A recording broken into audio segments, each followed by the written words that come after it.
Hola, buenas tardes. Estamos en otro capítulo de No Tan Serio Podcast. Hoy vamos a hablar un tema que nos afecta a todo el mundo, la vivienda. Exactamente, desde hace un tiempo, unos años, los precios del alquiler han ido en constante crecimiento, lo que ha provocado que personas jóvenes como nosotros de aquí a unos años tengamos una situación bastante difícil para poder independizarnos. Y no solamente el precio de los alquileres, sino también el precio de la vivienda y del suelo urbanizable en general. Exacto, porque ya no es solo el hecho de querer salir de tu casa, emanciparte y poder vivir por tu cuenta propia, que eso conlleva pagar un alquiler, porque no creo que todo el mundo que, por ejemplo, acabe la carrera y ya se ponga a trabajar pueda permitirse comprarse un piso, pero el hecho de intentar comprarte un piso supone aportar una cantidad de dinero enorme, o sea, rondan ya 350.000, casi 400.000 euros los pisos y las casas eso es un precio muchísimo más elevado todavía. Y la pregunta es muy clara. ¿Por qué verdaderamente hay ese incremento en la subida o por qué hay menos vivienda accesible? Todo eso lo vamos a ver hoy en este nuevo capítulo. Bienvenidos. A continuación vamos a comenzar con una breve explicación de lo que sucede y unos conceptos básicos en cuanto a la teoría económica que vamos a tratar hoy. Vamos a comenzar un poco explicando, ¿no?, lo que es la ley de la oferta y la demanda. Cuando hay 1000 unidades de un producto y hay 500 personas que quieren optar a ese producto, el precio baja porque hay para todos. Pero cuando hay 500 unidades de un producto y 1000 personas o más que quieren ir a por ese producto, el precio se dispara porque hay muchas personas intentando ir a por una sola cosa. Entonces, partiendo de esta base, lo que sucede son tres cosas principales. Lo primero, que el sueldo de las personas y de los trabajadores lleva congelado años. ¿Qué quiere decir esto? Que no hay una subida real. O sea, suben los precios, pero el salario, lo que la gente cobra a final de mes, no sube al mismo ritmo que suben los precios. Otra cosa a la que hay que añadir es la cantidad de impuestos que hay que pagar a la hora de construir una casa. La persona que decide comprar un terreno y ponerse a construir tiene dos impedimentos. Uno, la cantidad de impuestos que tiene que pagar. Y dos, la administración, los papeles, la jurisdicción. O sea, lo que necesita para poder construir en ese terreno son procesos que son muy lentos, lo que provoca que esa oferta no aumente y la demanda sí, y muchísimo por encima de la oferta. Y además, que como ya ha dicho Pablo, al haber una gran escasez, o sea, de que no hay, para la gente que quiere buscar piso, es que no hay tantos pisos en venta ni en alquiler, sobre todo en alquiler cada día hay menos pisos que se puedan asemejar a los sueldos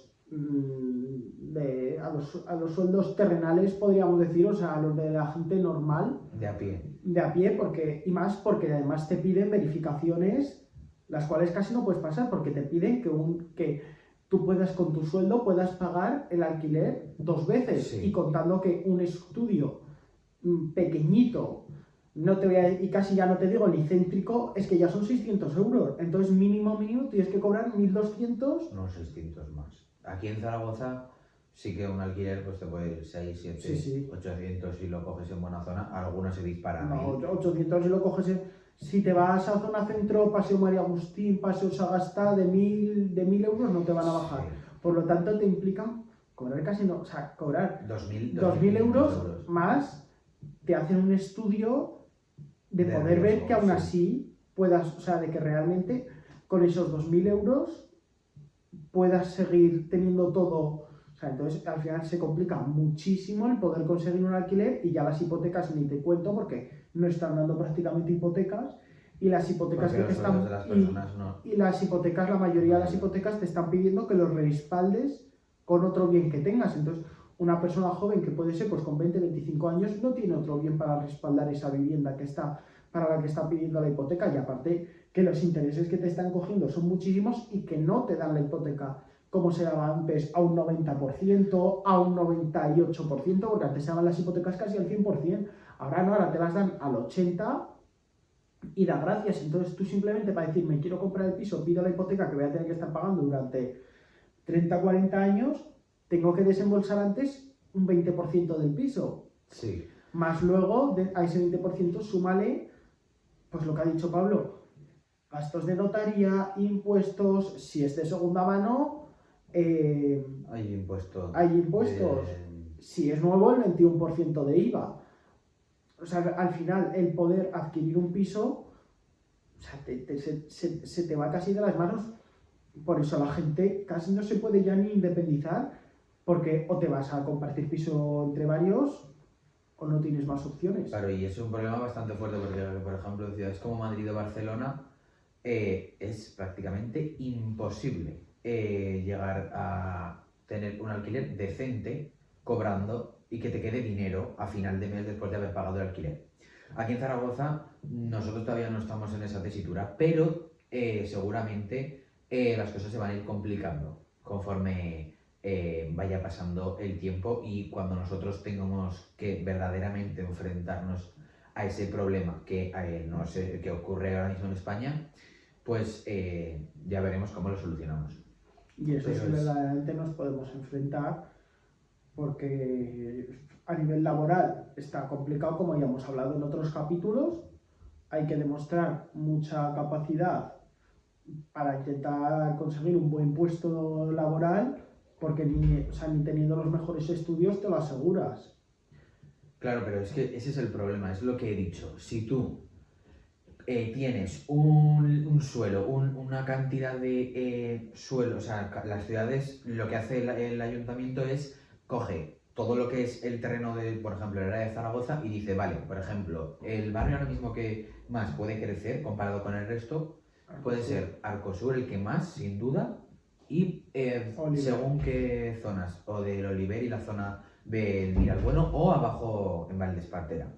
¿Qué pasa en Arcosur? Bien, pues lo que sucede es que hay un montón de terreno porque es una barbaridad, o sea, son Sí, kilómetros es y un kilómetros es un barrio que está en proceso de expansión. es un barrio relativamente Claro. nuevo, por lo cual está ahora todo concentrado y En aún lo- queda claro. mucho terreno, pero es que el problema de esa zona es que es tan nuevo que realmente no está ni comunicada. Claro, es que eso es otro tema. Yo a lo que iba es que cuando en los edificios, por ejemplo en Arcosur, si pasas por Arcosur, hay un cartel que te pone suelos, que no sé si pone suelos o terrenos o parcelas. Terrenos urbanizables. Y ahí te vas viendo los que son urbanizables. Y eso, el problema que hay ahí es que cuesta mucho el proceso de un empresario que tiene mucha pasta o alguien que tiene mucho dinero llama y dice, vale, pues quiero este terreno. Entonces hay un proceso pues que tendrán que rellenar una serie de papeles, una serie de tal. Y una vez que cogen eso, tienes que volver al terreno donde estabas, llamar a la compañía constructora y empezar a construir. Y a todo eso hay que añadir una cantidad de impuestos que es innumerable.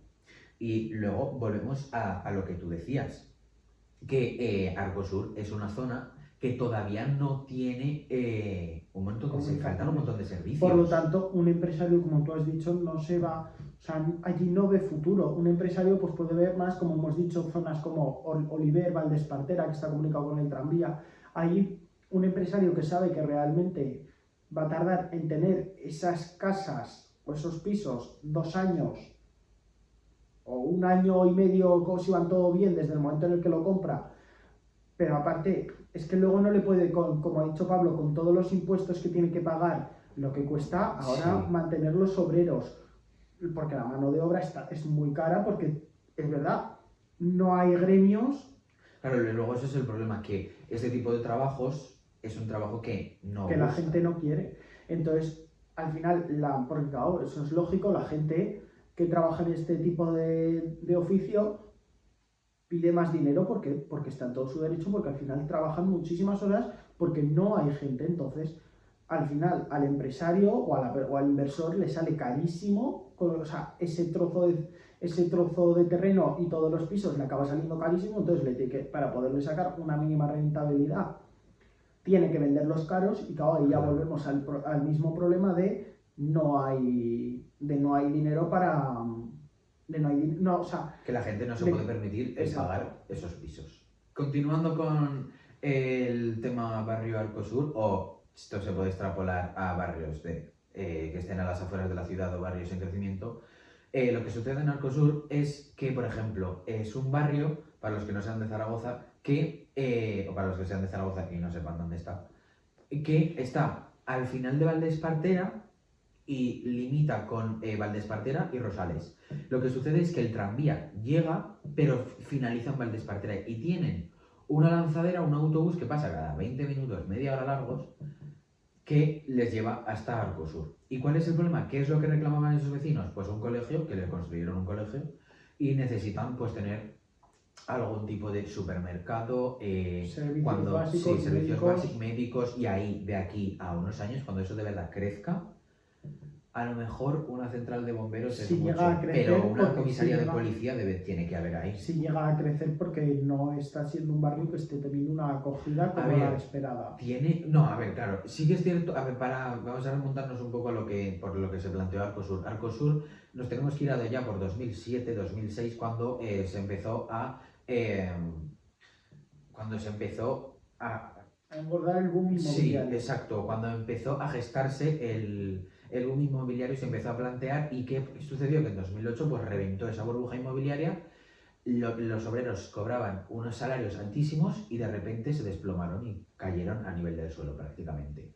¿Y qué pasó durante este tiempo? Que surgieron barrios como por ejemplo Arcosur. ¿Qué sucedió? Que Arcosur iba a ser un proyectazo, iban a tener un parque más grande que el Parque del Agua, que el Parque Grande, perdón, un lago enorme que cruzaba todo el barrio, unas carreteras y unas avenidas tremendas, conectaría con Montecanal, con Valdespartera y con Rosales del Canal. O sea, iba a ser un megaproyecto que acabaría casi en lo que es en la Z40, creo que es, por el cinturón, y que está justo detrás Plaza, pues acabaría ahí. O sea, sería un barrio que sería prácticamente acogería, eso yo creo que cabe 100.000 personas caben ahí en ese barrio. O sea, se veía un proyecto de futuro para Zaragoza enorme. ¿Qué sucedió? Que llegó el boom inmobiliario y se cayó. Pero esto se puede relacionar, que es con lo que vamos ahora, con los intereses económicos. Que sí que es cierto que a determinadas promotoras no les llega a interesar el hecho de construir No, porque edificios baratos. sobre todo porque cuando construyes un edificio barato ya sabes que de lo que prescindes es de lo que se llaman las primeras calidades, pero que ahora de hecho te diría que te vas a un edificio caro, como por ejemplo se ha estado viendo en la torre, en el rascacielos de Delicias. O hace un tiempo hicieron uno en Paseo María Agustín, Sí, al detrás de la Plaza de Toros. y aún no, así es vivienda no, nueva, es vivienda de obra nueva que cuesta un pastizal. Sí que es verdad que no es por culpa todo de una promotora, pero la promotora es la misma, tanto de esos pisos como de los del barrio Oliver, que también han tenido estos problemas que ahora voy a nombrar, y los del rascacielos de Delicias, que ¿qué les ha pasado? Pagaron unas primeras calidades y están teniendo problemas de armarios empotrados que se les desencajan las puertas. Bueno, en el del rascacielos de la Avenida Navarra salió la noticia de que una de las placas de las terrazas interiores cayó, que menos mal que cayó sobre la zona de césped y que no había nadie. Pero claro, al final tú estás pagando unas primeras calidades que no estás recibiendo.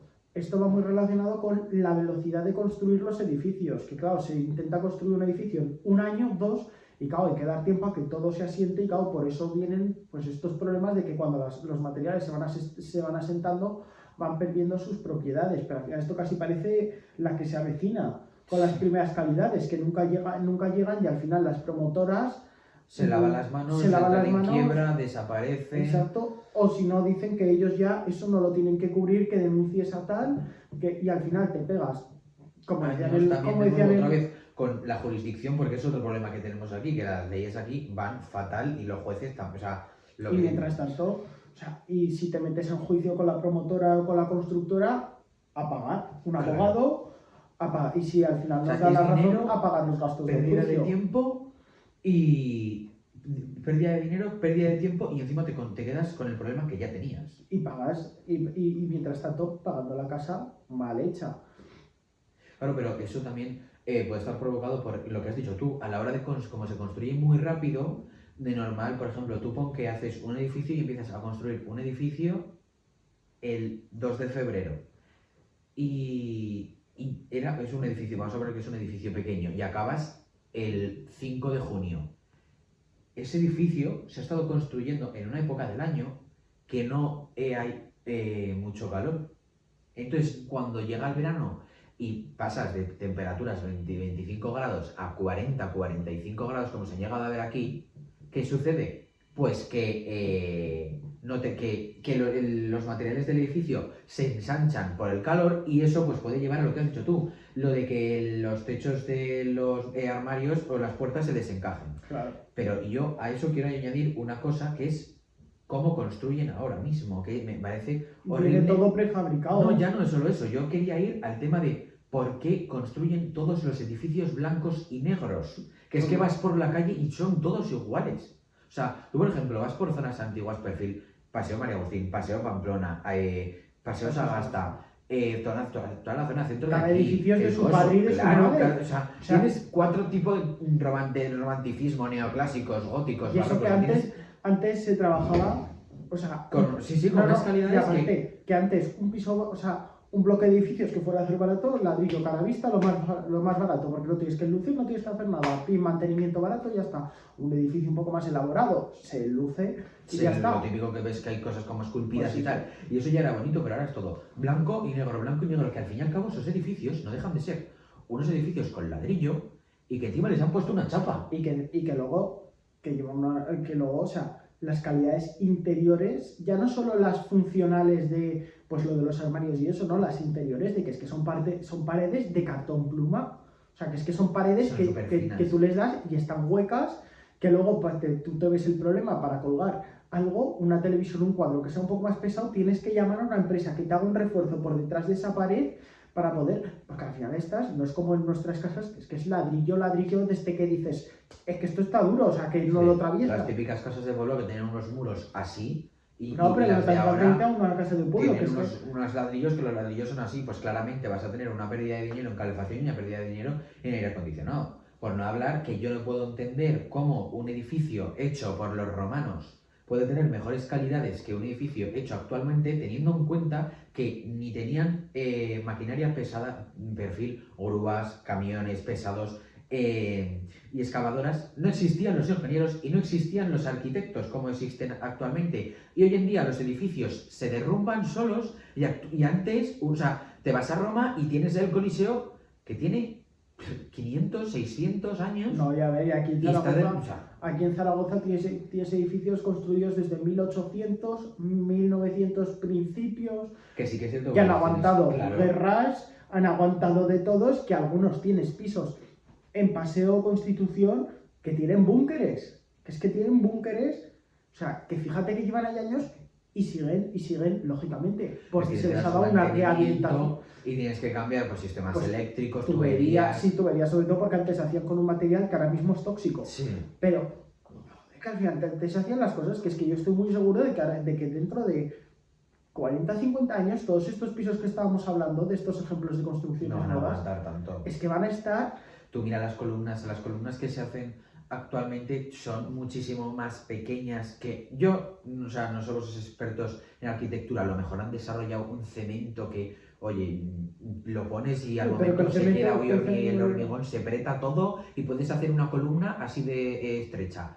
Pero chicos, no sé, yo creo que cuanta más base tenga el edificio, más mejor. años va a durar. Y ahí se puede ver en los rascacielos, por ejemplo, pegan y hormigón y cemento y hormigón.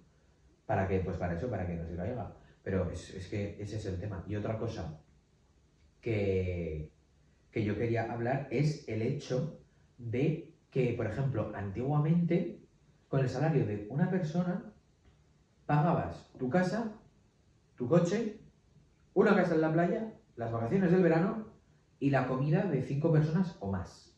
De 5 bocas. ¿De 5 bocas? O más, incluida la tuya y la de tu mujer, por supuesto.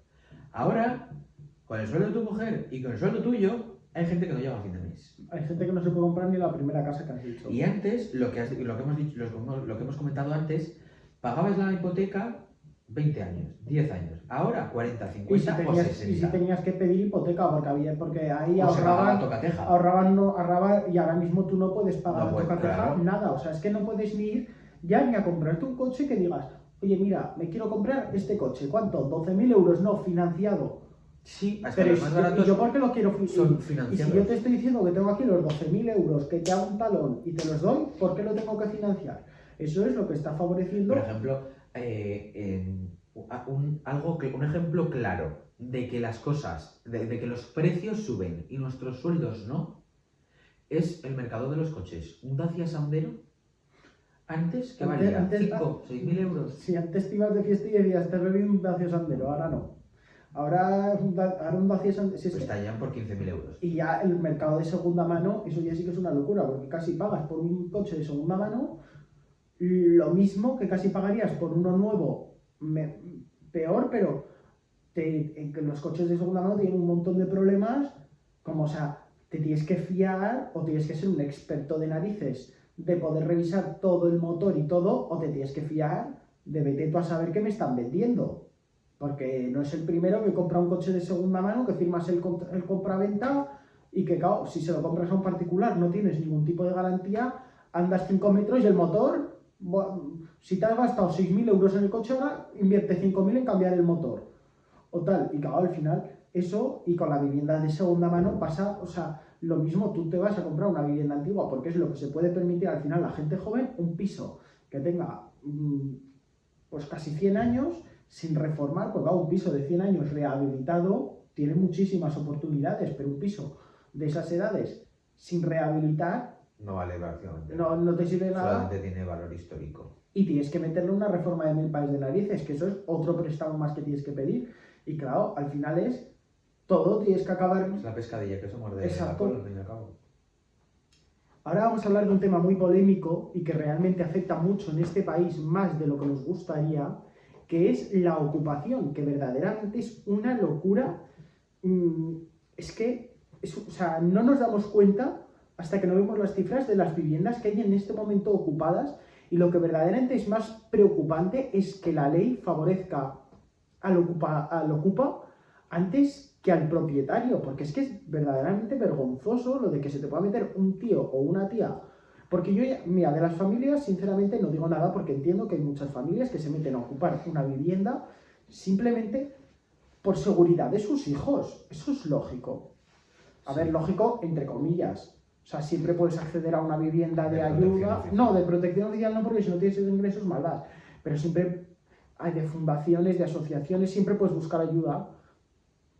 Pero bueno, me parece menos mal de que se meta una familia con 2 críos a ocupar una casa. Pero yo lo de que 2 personas, me da igual españoles que de fuera, a ocupar una casa por no tengo dónde vivir, pues me meto aquí, pero que no se meten en un piso modestito, de decir me meto en un estudio, no, que va. Si es un chalet, mejor que mejor. Sí, además el problema de la ocupación es un problema que cada vez afecta a más, nos afecta a todos en general, y además afecta a más personas. Porque lo que genera es que si, por ejemplo, yo tengo 4 pisos y ya tengo 4 casas, yo vivo en una, me quedan 3, las otras 3 las pongo a alquilar y me ocupan una, lo que hago al día siguiente es coger y quitar las otras 2 del mercado de alquiler. Lo que supone una pérdida de oferta, teniendo en cuenta que la demanda cada vez es más grande. Aunque si nos vamos a las gráficas, es un problema que afecta a un 0,05%, un 0,06% de la población. Pero las denuncias por este problema aumentaron un 7,4% en 2024, alcanzando unas 16.426 denuncias. Esto afecta a unas 26 millones de viviendas totales, más o menos, algo menos. Además, otro caso, esto está relacionado más a lo que sucede en Cataluña. En Cataluña lidera es la que más, es la comunidad autónoma con más ocupaciones. También es la comunidad autónoma con más segundas residencias, porque hay mucha gente con apartamentos en la playa, apartamentos en pueblos, porque Cataluña es una zona muy turística donde la gente tiene una segunda residencia para poder ir en verano. Y Lo que sucede además es que si nos metemos en las bases del INE, porque toda esta información es contrastable, o sea, podéis entrar al INE y ya está, el Instituto Nacional de Estadística, podemos observar que la población inmigrante que ha entrado a Cataluña desde los últimos 4 años, por ejemplo, vamos a poner esa cifra, ha crecido exponencialmente, o sea, cada vez más y más y más. Y esto ha crecido en los últimos años la ocupación más y más y más. Lo que da que pensar y te pones a reflexionar. Y lo más probable, con un 90% de posibilidades, me arriesgaría a un 98%, que el aumento de la inmigración es proporcionalmente equivalente al aumento de la ocupación. Otro problema que tenemos aquí, o sea, posterior a esto, o sea, lo ha llevado, o sea, es que por culpa de esto, lo que sucede es que hay más de 3,8 millones de viviendas vacías en España, un 15% de lo que es, aproximadamente, de lo que es el parque de vivienda actual español. Y este número, si continúan las ocupaciones, va a seguir aumentando. Y es lo que decía Cayetano, si la ley se dedica a favorecer al ocupa, es que va a seguir habiendo ocupaciones. va a seguir habiendo Pero ocupaciones. porque uno de los grandes problemas que tenemos en este país es que no hay un registro del alquiler. No hay un registro donde si tú, por ejemplo, tú estás viviendo de alquiler en un piso, no hay nada que registre que tú estás viviendo en ese piso de alquiler. Pues creo que aquí en Zaragoza ha sucedido una continua. Y entonces, al final, por ejemplo, no hay un registro en el cual diga que esa casa es tuya, o sea, sí, tú tienes las escrituras y tal, pero no hay nada que verifique que tú estás viviendo allí y tal, por lo tanto, a no ser que te entren, pues, ¿cómo decirte?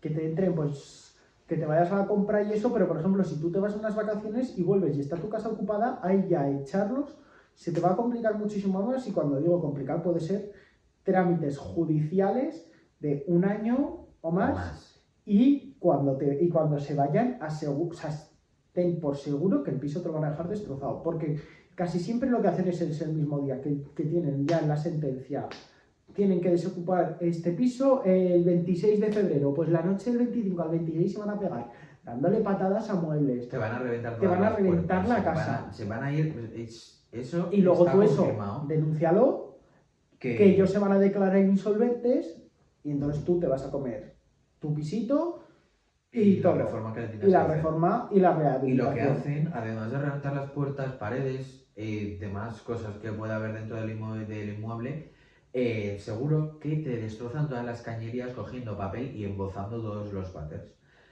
Lo que estaba buscando, que ya lo he encontrado, es que el gobierno de Aragón admite la falta de un registro unificado de la vivienda protegida desde 2013.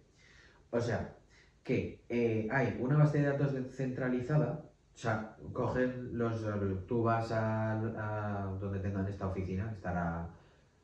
En la Plaza del Pilar. Sí, está el registro de la propiedad está en la Plaza del Pilar. Pues tú vas ahí y dices, buenas, soy tal, con DNI tal, y tengo esta casa en tal sitio, en tal calle, y dicen, vale, tal, pues ellos los meten en una base, pues lo que dice este documento, esta noticia es que desde 2013 todas las viviendas de protección oficial que se han construido no se sabe. No se sabe el número real, no hay un registro de las personas que están viviendo en estas casas, viviendas de protección oficial. Hay un descontrol enorme. O sea, es que es algo obligatorio que tienes que hacer tú y que por tú tienes que demostrar claro, en dónde vives porque tú tienes que te tener van a pasar facturas, todas las y tú cosas te van tienes a que pasar tener ahí. un domicilio fiscal sí o sí, o sea, vivas o no en él, pero tienes que tenerlo por ley porque tienen que saber dónde identificarte y dónde mandártelo todo. Claro. O sea, de hecho, la gente que llamamos nómadas, o sea, esta gente pues que va viajando por todo el mundo, tiene en su residencia, pues puede ser bien su casa, la casa de sus padres o tal, allí, porque tienes que tener un domicilio fiscal por ley, lo dice la Constitución, que hay que tener un domicilio fiscal, porque si no, o sea, se considera que no eres una persona legalmente en ese territorio. Y hablando de la Constitución acoge, uno de sus artículos es que la vivienda es un derecho. Y a mí me parece completamente cierto y no voy a poner en duda ni faltar a la verdad. Pero ¿qué pasa? Que los derechos yo tengo entendido que van ligados a una serie de obligaciones. Entonces, claro, a mí me parece muy bien que la gente, según qué tipo de personas, se vea en el derecho de ocupar la casa, Acogiéndose al derecho de que en la yo tengo Constitución aparece. Exacto. Claro que sí. Pero Y de hecho- además también se acogen a que la mayoría de casas que hay están a manos de fondos buitres, grandes tenedores, etc. Es mentira. O sea, eso es mentira. Los grandes tenedores y los fondos buitre representan un porcentaje bajísimo de todas las viviendas que hay actualmente en España, porque la mayoría son de personas que pues tienen la típica casa de la playa, la típica casa del pueblo, que ha pasado de generación en generación, que ha ido creciendo ese patrimonio poco a poco. Entonces estás ocupándole la casa a gente que con su esfuerzo, su sacrificio, pagando impuestos y pagando ellos de su propio sudor y sus propias lágrimas, les estás quitando su casa. Y porque aparezca en la Constitución eso, no te puedes dar el derecho. Pero ahí en ese momento en el momento en el que ocupas, tú puedes estar perfectamente privando el derecho de una vivienda a otra persona. Y muchas de estas organizaciones de preocupación, o sea, que quieren que se ocupe, o sea, aceptan la ocupación. Se acogen a este derecho porque aquí la Constitución, desgraciadamente vivimos en un país donde la Constitución aquí se manipula para todo. O sea, porque perfectamente las empresas de desocupación y en contra de la ocupación porque a raíz se acogen al derecho de hay que decir que, por ejemplo, empresas como la de Desocupa, o un montón, o sea, ha habido un boom en general de empresas que han surgido para acabar con esto, tienen llamadas de cerrar un viernes, abrir un lunes y tener 600 llamadas un lunes, pero 600 llamadas un lunes, un martes, un miércoles y así sucesivamente todos los días. O sea, creo que es Dani Esteve o Daniel Esteve, el jefe de Desocupa, tiene cola de espera, o sea, tiene lista de espera. Claro, porque al final para ellos es un trabajo, porque como ellos no pueden acceder a ese piso, ellos lo que tienen que montar en los casos más extremos es un control de acceso, que es ponerte ahí 2 tíos en la puerta, 2 morlacos, a esperar ahí sentaditos así a que tú salgas, para que en el momento en el que tú salgas, no puedas volver ellos llamar a un cerrajero, abrir y para adentro. Y ya cuando entres tú te vas a encontrar ya 2 morlacos así que ya irás. Se te van a quitar las ganas de volver a entrar, pero es que volvemos a lo mismo. Pero aparte, que esos se van de aquí, yo estoy ocupando esta casa, a mí me echan y me voy a esta. Ah, pero espera, que me echas de estas, pues que me voy a esta, en vez de decir que me va a buscar una casica o voy a pedir ayudas, porque, a ver, pocas, pero alguna ayuda existe para obtener pisos. Sí, y es un problema que lo que hace es que como esas personas no están registradas como que viven ahí, como por ejemplo podemos ser tú y yo que estamos registrados cada uno en nuestra casa, esas personas no están registradas en esa casa, con lo cual eso conlleva una serie de riesgos. Estar metido en una casa de y aparte que tú como propietario tú no puedes actuar ni la más mínima en contra de ellos, porque como les cortes el agua, les cortes la luz o a alguno que se le ocurrió prenderle fuego a un piso teniendo copas dentro, vamos, te vas, o sea, te comes un pufo porque vamos, o sea, el de la luz, o sea, el de quemar, entre comillas, porque al final estás atentando contra la vida. Pero el de cortar la luz y el agua, yo no entiendo muy bien por qué al final a ti te acaban cayendo una querella o una multa por haberle cortado la luz a un ocupa o el agua. En mi casa yo si quiero corto el agua y corto la luz, que yo no estoy viviendo allí, pero te cae porque le estás cortando los suministros básicos a esa persona. Y bueno, hasta aquí este nuevo podcast, este capítulo del podcast. Este sí que es cierto que ha sido algo distinto, volvemos un poco a lo que era la rutina de volver a estar aquí, conversar, hemos decidido no hacer entrevistas. Puede que en algún punto se haya hecho algo largo y un poco aburrido porque en algunas partes pues, nos hemos extendido demasiado. Y lo sabemos y por eso sí que es cierto que este podcast se va a hacer algo más largo de lo habitual. Pero bueno, creo que ha sido diferente a lo que era el resto de podcast. Y bueno, con esto queríamos decir que hay en conclusión, hay un gran problema. Tres fundamentales. La falta de oferta, como has explicado nada más empezar. Falta de oferta y mucha demanda. Las trabas y los trámites jurídicos son muy difíciles y muy largos. Y un sistema que no facilita y no ayuda a que este problema se pueda resolver. Esperamos que os haya gustado este último capítulo y un saludo para Lucía Cebrián y su padre.